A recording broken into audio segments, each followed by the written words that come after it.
The Old Curiosity Shop by Charles Dickens. Chapter 24. It was not until they were quite exhausted, and could no longer maintain the pace at which they had fled from the race-ground, that the old man and the child ventured to stop, and sit down to rest upon the borders of a little wood. Here, though the course was hidden from their view, they could yet faintly distinguish the noise of distant shouts, the hum of voices, and the beating of drums. Climbing the eminence which lay between them and the spot they had left, the child could even discern the fluttering flags and white tops of booths, but no person was approaching towards them, and their resting-place was solitary and still. Some time elapsed before she could reassure her trembling companion or restore him to a state of moderate tranquillity. His disordered imagination represented to him a crowd of persons stealing towards them beneath the cover of the bushes, lurking in every ditch, and peeping from the boughs of every rustling tree. He was haunted by apprehensions of being led captive to some gloomy place, where he would be chained and scourged, and worse than all, where Nell could never come to see him, save through iron bars and gratings in the wall.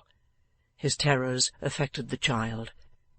Separation from her grandfather was the greatest evil she could dread, and feeling for the time as though, go where they would, they were to be hunted down and could never be safe but in hiding, her heart failed her, and her courage drooped. In one so young, and so unused to the scenes in which she had lately moved, this sinking of the spirit was not surprising. But nature often enshrines gallant and noble hearts in weak bosoms, oftenest, God bless her, in female breasts, and when the child, casting her tearful eyes upon the old man, remembered how weak he was, and how destitute and helpless he would be if she failed him, her heart swelled within her, and animated her with new strength and fortitude. "We are quite safe now, and have nothing to fear indeed, dear grandfather," she said. "Nothing to fear," returned the old man. "Nothing to fear if they took me from thee? Nothing to fear if they parted us? Nobody is true to me, no, not one, not even Nell."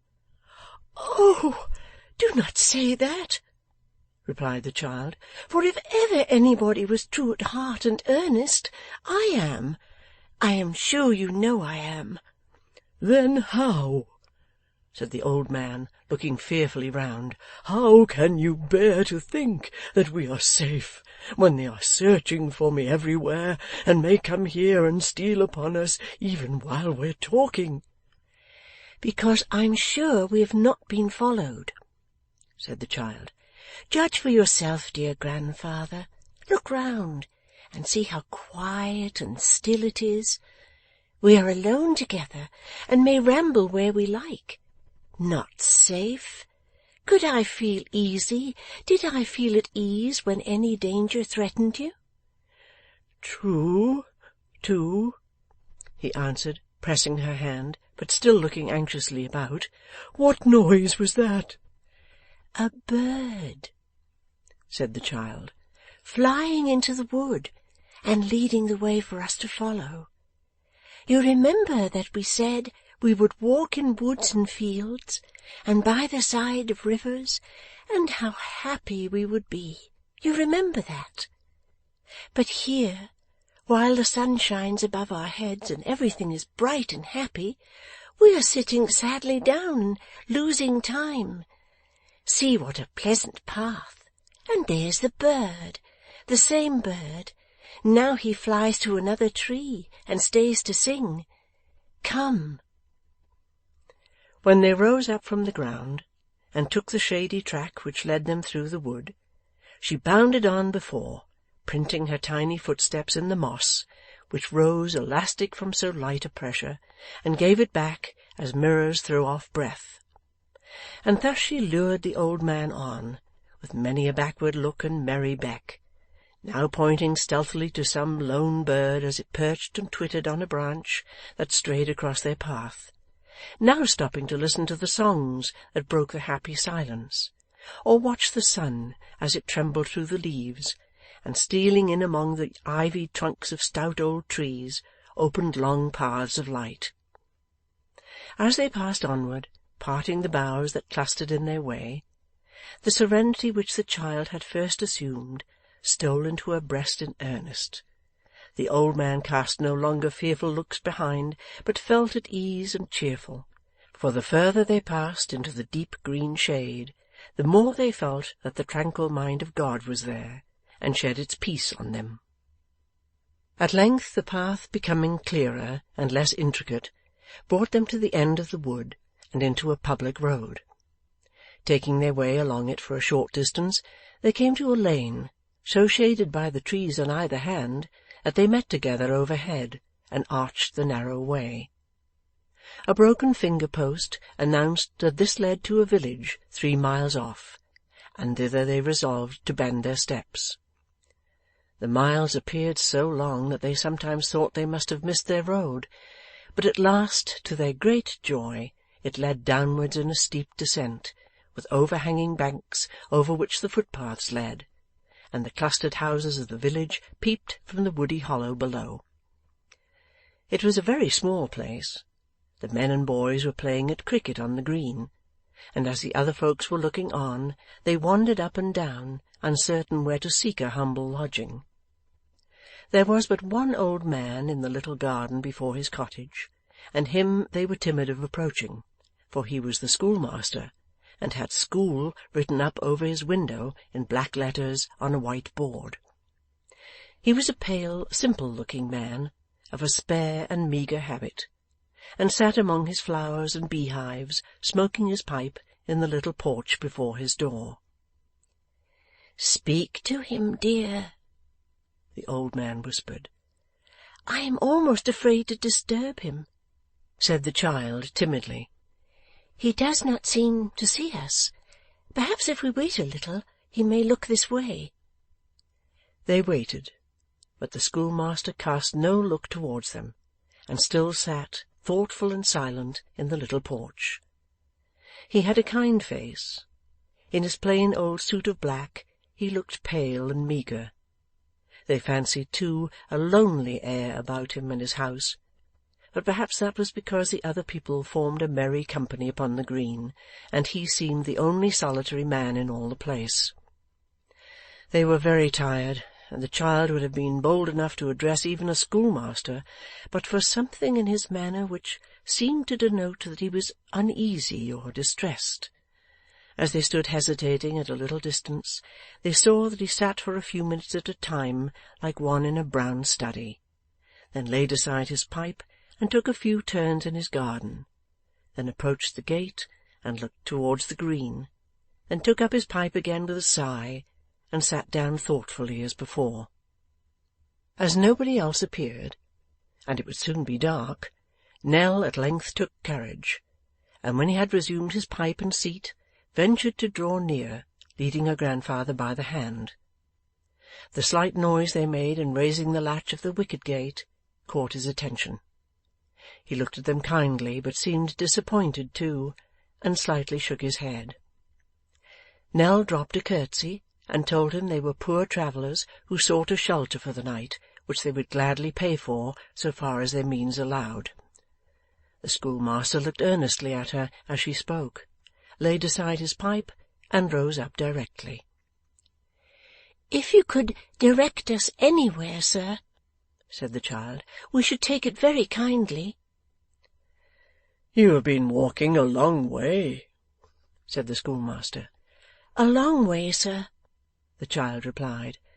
"You're a young traveller, my child," he said, laying his hand gently on her head.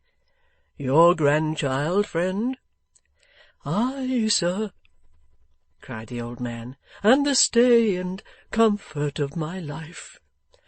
"Come in," said the schoolmaster. Without further preface, he conducted them into his little schoolroom, which was parlour and kitchen likewise, and told them that they were welcome to remain under his roof till morning. Before they had done thanking him, he spread a coarse white cloth upon the table, with knives and platters, and bringing out some bread and cold meat and a jug of beer, besought them to eat and drink. The child looked round the room as she took her seat. There were a couple of forms, notched and cut and inked all over, a small deal desk perched on 4 legs, at which no doubt the master sat, a few dog's-eared books upon a high shelf, and beside them a motley collection of peg-tops, balls, kites, fishing-lines, marbles, half-eaten apples, and other confiscated property of idle urchins. Displayed on hooks upon the wall in all their terrors were the cane and ruler, and near them, on a small shelf of its own, the dunce's cap, made of old newspapers and decorated with glaring wafers of the largest size. But the great ornaments of the walls were certain moral sentences fairly copied in good round text, and well-worked sums in simple addition and multiplication, evidently achieved by the same hand, which were plentifully pasted all round the room, for the double purpose, as it seemed, of bearing testimony to the excellence of the school, and kindling a worthy emulation in the bosoms of the scholars. "Yes," said the old schoolmaster, observing that her attention was caught by these latter specimens. "That's beautiful writing, my dear."